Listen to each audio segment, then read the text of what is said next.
നമസ്കാരം, എൻ്റെ പേര് ഐശ്വര്യ ക്രിസ്റ്റഫ. ഹെഡ്ജിൻ്റെ മാർക്കറ്റ് ടോക്കിലേക്ക് സ്വാഗതം. IPOകളുടെ തിളക്കം മങ്ങുന്നു.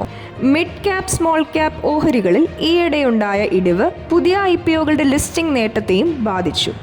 വമ്പൻ ലിസ്റ്റിംഗ് നേട്ടം നൽകിയിരുന്ന IPOകൾ കഴിഞ്ഞ വർഷം വാർത്ത സൃഷ്ടിച്ച സ്ഥാനത്ത് ഈ വർഷം മിക്ക IPOകളും നിക്ഷേപകരെ നിരാശപ്പെടുത്തുകയാണ് ചെയ്തത്.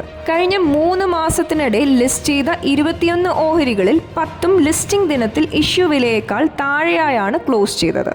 അതേസമയം ഒക്ടോബർ-ഡിസംബർ ത്രൈമാസത്തിൽ ലിസ്റ്റ് ചെയ്ത 28 ഓഹരികളിൽ 4 മാത്രമാണ് ലിസ്റ്റിംഗ് ദിനത്തിൽ ഇഷ്യൂ വിലയേക്കാൾ താഴെയായി ക്ലോസ് ചെയ്തത്. കഴിഞ്ഞ 6 മാസത്തിനിടെ ലിസ്റ്റ് ചെയ്ത മിക്ക കമ്പനികളും സ്മോൾ ക്യാപ് വിഭാഗത്തിൽ പെട്ടതാണ്.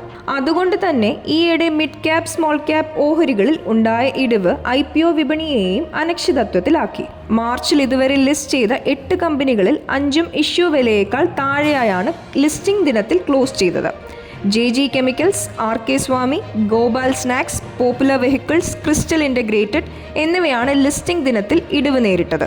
ഈയിടെ ലിസ്റ്റ് ചെയ്ത ഓഹരികളുടെ പ്രകടനത്തെ വിലയിരുത്താനുള്ള ഒരു മാനദണ്ഡമായ S&P BSE IPO സൂചിക ജനുവരി 1 ശേഷം 3.44% നേട്ടമാണ് നൽകിയത്. അതേസമയം ഒക്ടോബർ-ഡിസംബർ ത്രൈമാസത്തിൽ 14.3% നേട്ടം രേഖപ്പെടുത്തിയിരുന്നു. കഴിഞ്ഞ 3 മാസ കാലയളവിൽ നഷ്ടത്തോടെ ലിസ്റ്റ് ചെയ്ത മിക്ക ഓഹരികളും ഇഷ്യൂ വിലയുടെ താഴെയായി വ്യാപാരം ചെയ്യുന്നത് തുടരുന്നതാണ് കാണുന്നത്. വിപണിയിലെ ചാഞ്ചാട്ട സ്വഭാവം ഈ ഓഹരികളെ ബാധിച്ചിട്ടുണ്ട്. വിപണിയിലെ മുന്നേറ്റത്തിന് കടിഞ്ഞാൺ. തുടർച്ചയായ 3 ദിവസത്തെ മുന്നേറ്റത്തിന് ശേഷം ഓഹരി വിപണി ഇന്ന് നഷ്ടം നേരിട്ടു. നിഫ്റ്റി 22,000 പോയിന്റിന് തൊട്ടുമുകളിലായാണ് ഇന്ന് ക്ലോസ് ചെയ്തത്. സെൻസെക്സ് 361 പോയിന്റ് ഇടിഞ്ഞ് 72,740-ലും നിഫ്റ്റി 92 പോയിന്റ് നഷ്ടത്തോടെ 22,004-ലുമാണ് ക്ലോസ് ചെയ്തത്. 1,355 ഓഹരികൾ നേട്ടം രേഖപ്പെടുത്തിയപ്പോൾ 2,447 ഓഹരികളുടെ വിലയിടിഞ്ഞു. 122 ഓഹരികളുടെ വിലയിൽ മാറ്റമില്ല. Bajaj finance, Hindalco industries, Britannia industries, Adani ports, L&T എന്നിവയാണ് ഇന്ന് നേട്ടത്തിൽ മുന്നിൽ നിന്ന നിഫ്റ്റി ഓഹരികൾ.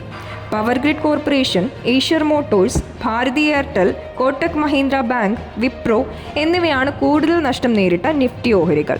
ബാങ്ക്, IT സൂചികകൾ 0.5% വീതം ഇടിഞ്ഞപ്പോൾ capital goods, real estate, oil and gas, metal സൂചികകൾ 0.5% മുതൽ 1% വരെ ഉയർന്നു. BSE മിഡ് ക്യാപ് 0.7% ഉയർന്നപ്പോൾ സ്മോൾ ക്യാപ് സൂചിക കാര്യമായ വ്യത്യാസമില്ലാത്ത നിലയിൽ ക്ലോസ് ചെയ്തു.